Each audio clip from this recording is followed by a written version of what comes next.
반갑습니다. 저는 청년부 섬기는 금교진 목사입니다. 우리 어저께까지 가열찬 수련회를 마치고 끝나고 여기에 나왔죠. 어제 수련회 너무너무 많은 청년들하고 함께 이렇게 하루 지났는데도 꿈만 같은 그런 시간이에요. 이번 청년들이 준비해주면서 너무 많은 청년들이 고생해줬는데 러너스도 있고, 그리고 또 고생을 많이 해줬던 우리 회장단 임원진들도 있고, 그리고 또 우리 데코팀도 있었고, 그리고 미디어 팀도 있었고, 여기서 조금씩 도와주는 사람들이 정말 많았습니다. 그래서 너무 감사하게 수련회 마칠 수 있었습니다. 그래서 수련회 관련해 가지고 청년들한테 어땠어? 라고 이렇게 물어봤더니 제일 좀 인상에 남는 얘기는 그거였어요. 1박 2일이었는데 마치 2박 3일 같았어요. 딱 얘기를 듣는데 이게 칭찬인가 잠깐 생각이 들었지만, 그 다음에 곧 이어서 얘기하는 게 그만큼 알찼다, 알찬 시간이었다라는 얘기를 해주더라고요. 근데 그 얘기를 듣는데 저는 속으로 생각을 했어요. 이 친구가 제대로 알고 있었구나. 여러분, 사실은 제 마음속에서는 오늘까지가 수련회예요. 그래서 오늘 우리 금요일날 저녁에는 어떤 설교를 했었냐면, 사마리아 여인을 주제로 해서 그날 예수는 여인을 찾아왔다라는 말씀을 나눴죠. 그리고 오늘 말씀은 거기에 이어지는 설교입니다. 서프라이즈 시리즈였던 것이죠. 그래서 오늘 말씀의 제목은 그 밤 니고데모는 예수를 찾아왔다입니다. 요한복음 3장과 4장에서는 예수님을 만난 두 사람 얘기가 차례대로 나옵니다. 한 명은 사마리아 여인이고요, 또 한 명은 오늘 함께 얘기 나눌 니고데모입니다. 그런데 이 두 사람이 정말 극적으로 다릅니다. 전혀 다른 환경에 있고 전혀 다른 색깔을 가진 두 사람. 이걸 표로 제가 만들어왔는데 한번 보시죠. 사마리아 여인은 여자고, 그리고 그녀는 이방인이면서 그녀는 성경에서 이름이 알려지지 않았습니다. 그리고 그녀는 사람을 피해서 숨어서 우물가로 도망한 여인이었고, 그리고 그녀를 한낮에 예수님이 찾아갑니다.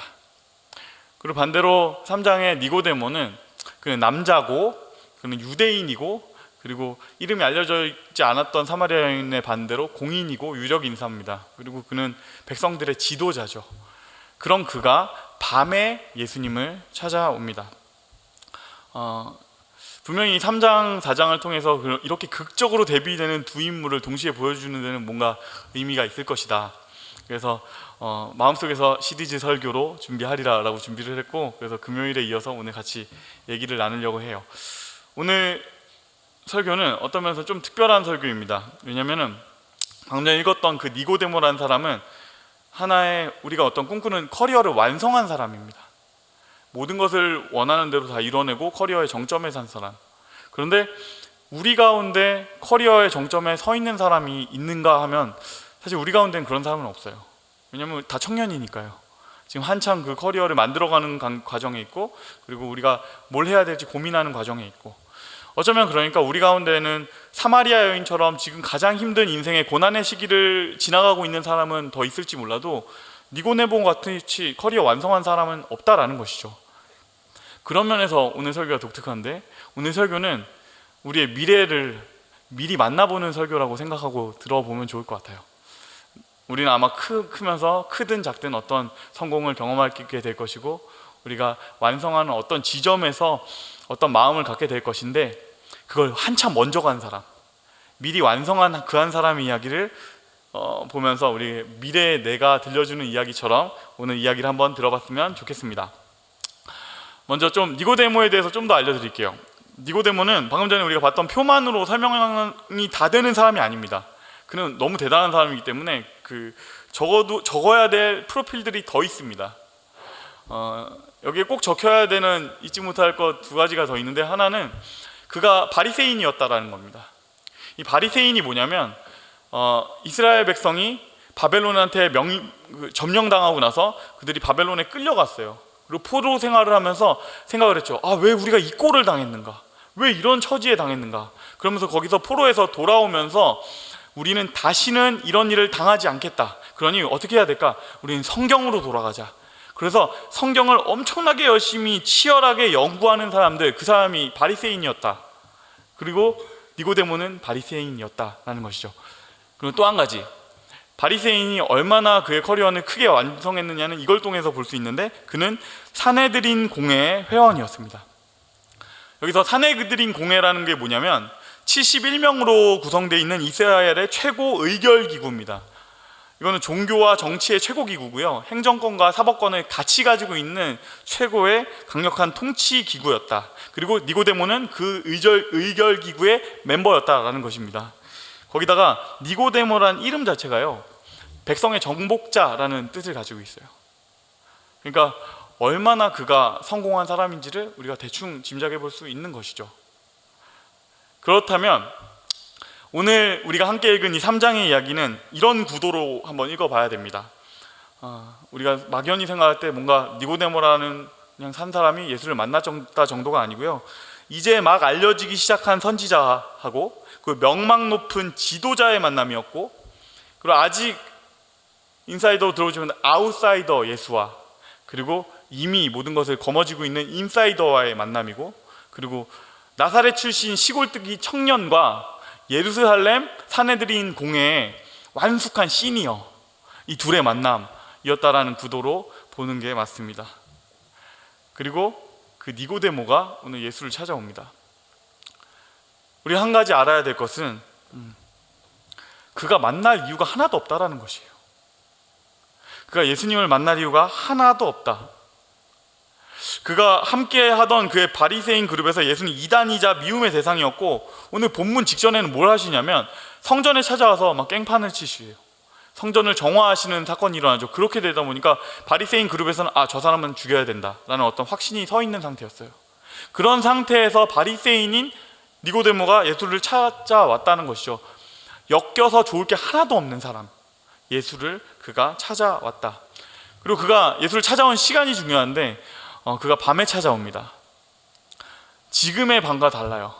지금 파주시의 밤은 그래도 너무 환한데 2000년 전의 밤은 정말 상상해보면 당연히 아시겠지만, 당연히 그 당시에 지금 정도의 치안 상태가 되어 있지 않을 것이고, 그리고 지금 정도로 CCTV가 깔려있지도 않았으며, 그리고 가로등도 별로 많지 않은, 그리고 강도와 이런 범죄들이 흔히 일어나는, 그래서 밤이면 거의 아무도 다니지 않는 칠흑 같은 밤을 상상하시면 된다라는 것이에요. 그때 그가 예수를 찾아왔다라는 것은 그가 사람들의 눈을 피해서 예수를 찾아왔다는 것을 의미하고요, 두 번째로는 그에게 남들에게 공개하고 싶지 않은 질문이 있었다라는 것을 말합니다. 그리고 예수를 찾아왔다. 그러면 이제부터 시작되는 이야기들은 좀 흥미로운 대화들이 시작되겠죠. 니고데모가 예수님을 만나가지고 인사를 합니다.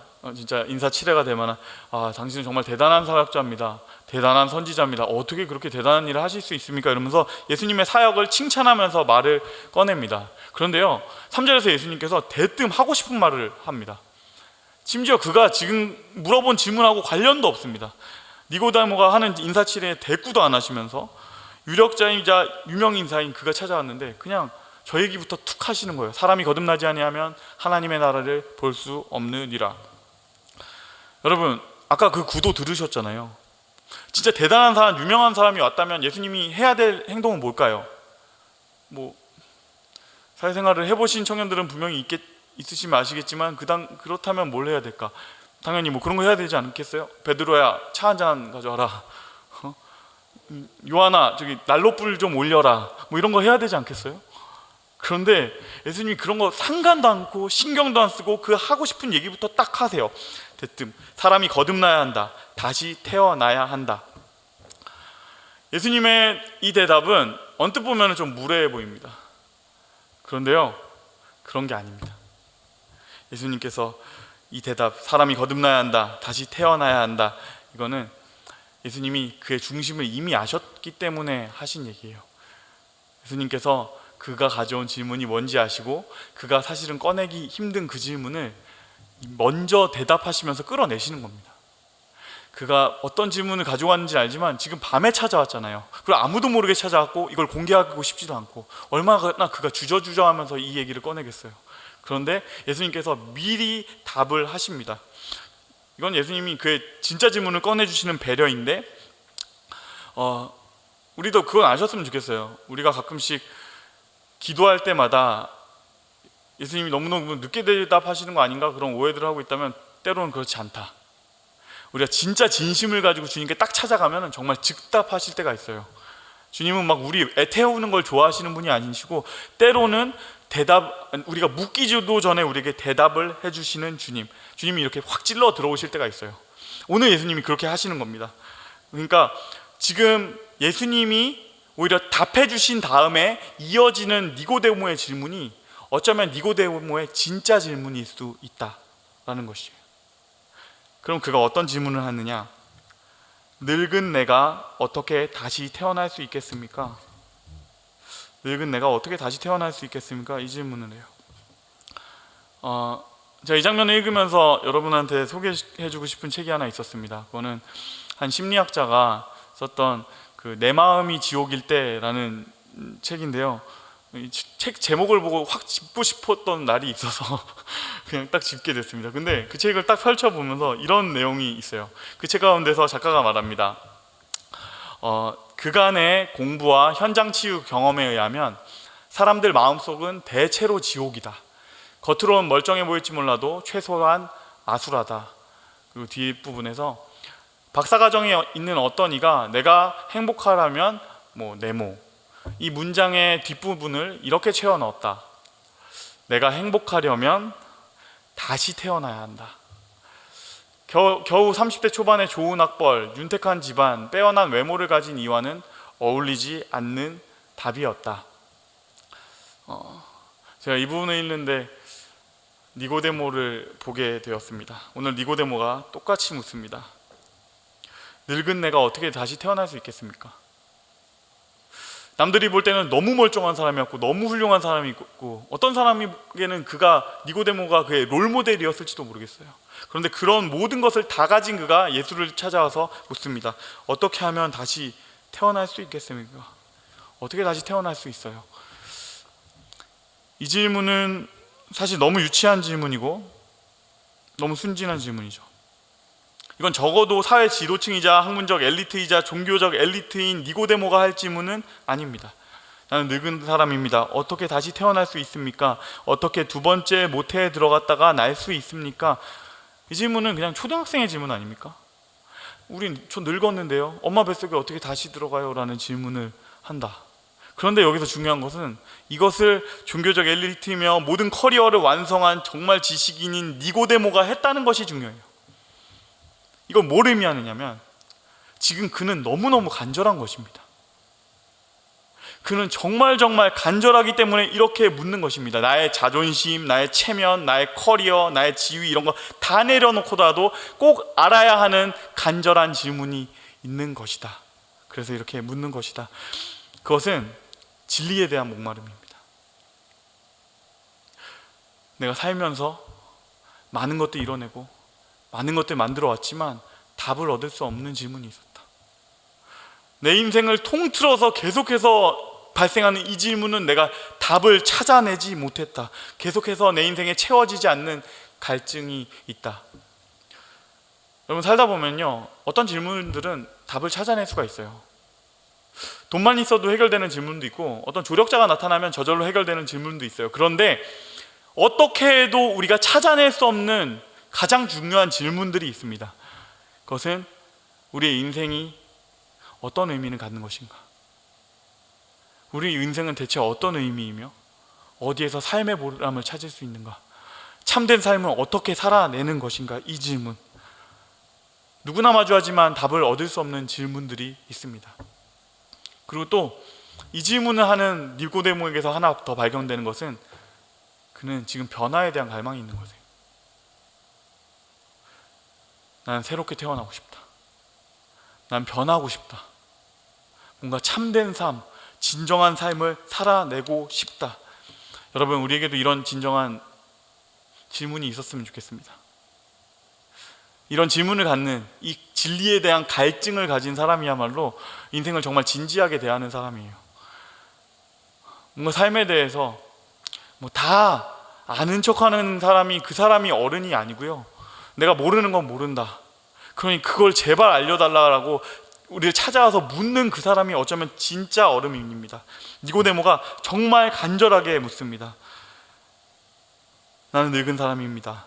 어떻게 다시 태어날 수 있겠습니까? 그러자 이 진실한 질문에 대해서 예수님께서 다시 대답해 주십니다. 유치하다 말씀하지 않으시고요, 바보 같다 하고 나무라지도 않으시고, 그의 진심에 주님도 진심으로 대답해 주십니다. 다시 태어나라. 다시 시작해라. 지금까지의 방식 말고 물과 성령으로 다시 시작해야 한다. 물과 성령으로 다시 시작해라. 여기서 물은 세례를 의미합니다. 세례라는 것은 결단의 순간이며 죽음의 순간입니다. 그 당시에 세례하는 방법을 이렇게 상상해 보셨으면 좋겠어요. 그때는 침례를 했는데 강에 정말로 결단한 사람, 내 인생이 달라지기를 원하는 사람이 이렇게 나와서 물속에 푹 들어가는 겁니다. 그래서 그 안에서 나는 죽고, 지금까지의 나는 죽고 새로운 사람이 일어나는 순간, 그게 그 세례라는 것이죠. 그리고 그것을 가능케 하는 성령님이 계신다. 그러니까 지금 물과 성령으로 다시 시작해야 한다, 이 말은 뭐냐면 완전히 새로운 방식으로 이전의 나를 버리고 나를 도우시는 성령님의 도우심을 가지고 나는 새롭게 다시 시작해야 한다라는 것이에요. 니고데모는 지금 갈림길에 서 있습니다. 그는 아무도 모르게 밤중에 예수님이 찾아왔습니다. 누구한테도 들려줄 수 없는 유치한 그러나 진실한 질문을 가지고 예수께 나아왔습니다. 그는 갈림길에 서 있습니다. 지금까지 모든 이뤄놓은 업적, 그리고 나의 친구들 바리새인의 무리, 그 속에서 지금까지 살았던 인생을 그대로 가지고 살아갈 수도 있고, 아니면 이 아무것도 아닌 것 같은 볼품없는 한 사람, 예수, 그가 말하는 것처럼 새로운 내 인생을 갈증을 해결해 줄 것 같은 이 사람 편에 서는 것을 선택하는 것, 이 두 가지 앞에 지금 서 있는 것이에요. 지금까지의 인생과 새로운 인생이 그의 앞에 있습니다. 니고데모의 질문 안에는 어떤 이런 마음들을 발견하게 돼요. 그의 질문이 보여주는 건 이겁니다. 예수님, 내 인생은 겉으로는 멀쩡해 보였지만 나는 계속 목말랐습니다. 다른 실패한 사람들은 불지옥 같은 데 있었다면 내 마음은 어쩌면 차가운 지옥과도 같습니다. 나는 이렇게는 살 수 없습니다. 주님, 나는 어떻게 하면 되겠습니까? 그런 니고데모에게 예수님께서 말씀하시죠. 너는 물과 성령으로 새롭게 다시 시작해라. 네가 지금까지 살아왔던, 니고데모는 그렇게 살았어요. 유대인의 율법, 그 유대인의 관습, 그리고 세상에서 성공하는 루틴들이 있잖아요. 그걸 통해서 살아왔고 성공한 사람이에요. 그런데 그런 것들 다 내버리고 완전히 새로운 방식으로, 내가 경험해보지 않았던 새로운 방식으로 새롭게 시작해라 라고 예수님이 말씀하시는 것입니다. 이게 되게 우스운 일이에요. 그는 산 꼭대기에 올라간 사람이에요. 커리의 정점에 선 사람이라고요. 그런데 그에게 다시 시작해라 라고 얘기하시는, 그게 어떻게 가능합니까? 다 이룬 사람이 어떻게 새롭게 시작합니까? 그의 재산이 있고, 그의 학벌이 있고, 그의 평판이 있고, 지금까지 쌓았던 경험들이 있는데 이거 다 내려놓고 새로 시작한다. 이건 너무나 어려운 일이죠. 그런데도 니고데모 안에서 이 갈증이 해결되지 않고 이 갈급한 문제가 해결이 안 되니까 그가 다시 마지막으로 묻습니다. 어떻게 하면 그런 일이 있을 수 있겠습니까? 그것이 어떻게 가능합니까? 그리고 예수님의 대답, 이 대답이 중요합니다. 우리가 가장 잘 알고 있는 그 본문이 시작됩니다. 요한복음 3장 14절에서 16절의 말씀을 우리 함께 큰 목소리로 읽겠습니다. 시작. 모세가 광야에서 뱀을 든 것 같이 인자도 들려야 하리니 이는 그를 믿는 자마다 영생을 얻게 하려 하심이니라. 하나님이 세상을 이처럼 사랑하사 독생자를 주셨으니 이는 그를 믿는 자마다 멸망하지 않고 영생을 얻게 하려 하심이라. 아멘. 신구약을 통틀어서, 신구약 전체를 통틀어서 가장 중요한 한 구절이 지금 등장합니다. 답은 예수다. 답은 예수님이다. 하나님이 세상을, 아니 당신을 이렇게 사랑하셔서 독생자를 주셨다. 그러니 예수의 생명을 가지고 다시 시작해라. 그 생명을 통해 영원한 생명, 진짜 참된 삶, 정말로 우리가 기다리던 새로운 삶을 시작할 수 있게 되었다. 예수의 생명으로 다시 시작해라. 이 대답은 우리 모두에게 주시는 대답입니다. 하나님께서 우리에게 3장 16절을 통해서 말씀하시는 것은 내가 너에게 가장 귀한 것, 이 세상 전체와도 바꿀 수 없는 가장 귀한 것을 너에게 내주었다. 그 답은 예수님이다. 그분을 붙잡아라. 너의 인생의 답을 해결해 줄, 너의 인생의 그 문제를 해결해 줄 그 답이 너희 안에 왔다. 온 세상보다 너 한 사람을 귀하게 여기는 하나님의 사랑, 그것이 여기 왔다. 그 답은 예수다. 그러니 이 보물을 잡으라는 것입니다. 지금까지 내가 쥐고 있던 것들, 양손에 가득 쥐고 있던 것 다 내려놓고 이 보물을 잡기 위해 모든 걸 좀 포기하라라는 것이에요. 성경 가운데에서 이 니고데모와 참 비슷한 사도가 한 명 있습니다. 정치적 엘리트였으면서 또 동시에 종교적 엘리트였던 니고데모, 그와 가장 비슷한 사도 한 명이 계시죠. 정답, 사도 바울. 사도 바울이 이렇게 고백합니다. 빌립보서 3장 7절에서 9절까지의 말씀입니다. 함께 읽겠습니다. 시작. 그러나 무엇이든지 내게 유익하던 것을 내가 그리스도를 위하여 다 해로 여길 뿐더러 또한 모든 것을 해로 여김은 내 주 그리스도 예수를 아는 지식이 가장 고상하기 때문이라.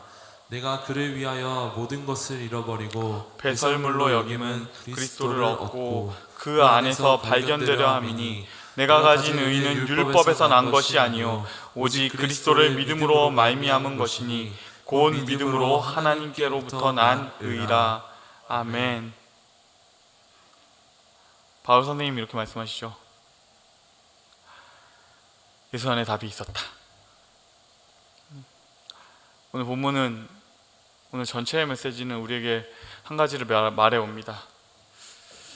우리가 만난 그 예수님, 이미 만난 그 예수님, 그분은 선물이에요. 그 어느 누구도 줄 수 없는 선물이에요. 그러니 이 본문이 우리에게 되묻습니다. 당신은 그 선물을 정말로 소중히 여기고 있습니까?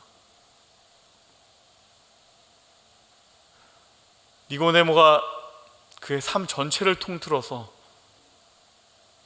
모든 것을 내버리면서까지도, 내 자존심, 커리어, 체면 다 내버리면서까지 잡기 원했던 그 하나, 그 답,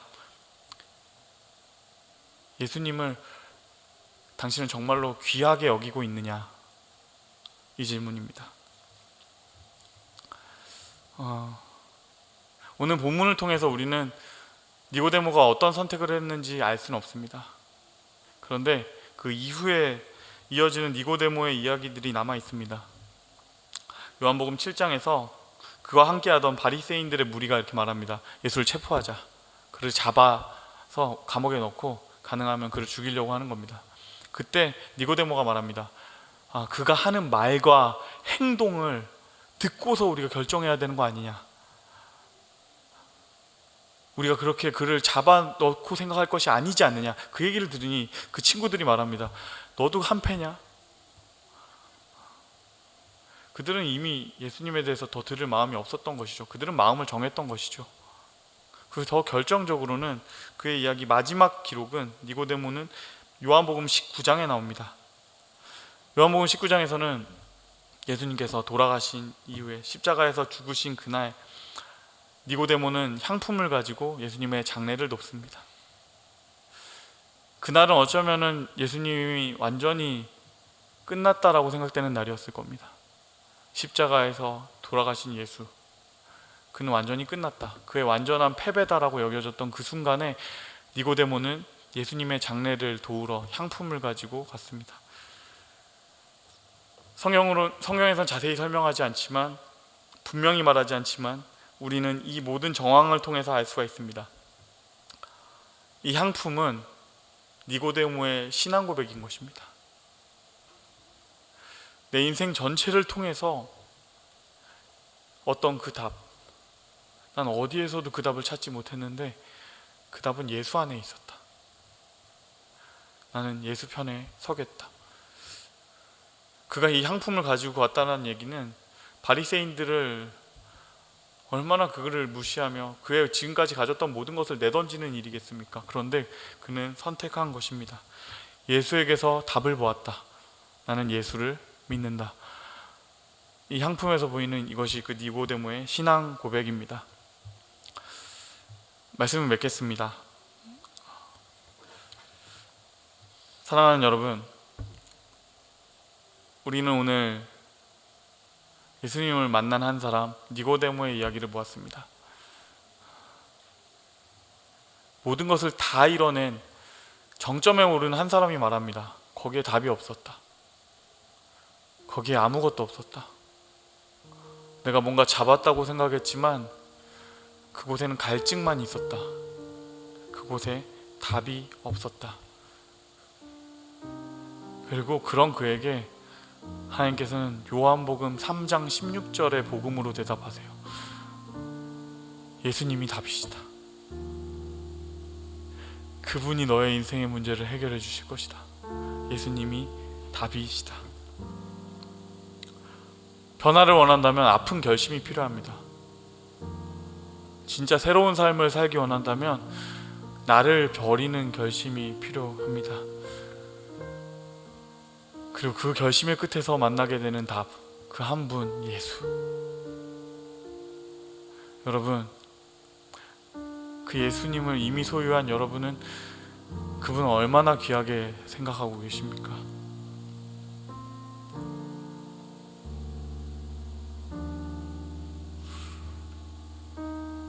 예수를 만나면 진짜 행복이 뭔지 알게 됩니다. 고갈되지 않는 행복. 어느 누구도 주지 못하는 자존감, 예수 안에 있습니다. 어느 누구도 주지 못하는 사랑, 어느 누구도 주지 못하는 그 해갈, 그리고 평안함, 그 모든 것이 예수 안에 있다. 그리고 그것은 절대로 가벼운 것이 아닙니다. 여러분, 그 예수님을 붙드셨으면 좋겠습니다.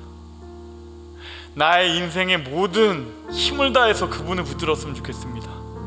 나의 인생에 찾아오신 가장 큰 보석, 나의 인생에 찾아오신 가장 귀한 선물, 예수 그리스도, 그분을 꼭 붙잡는 저와 여러분이 되기를 주님의 이름으로 축원합니다.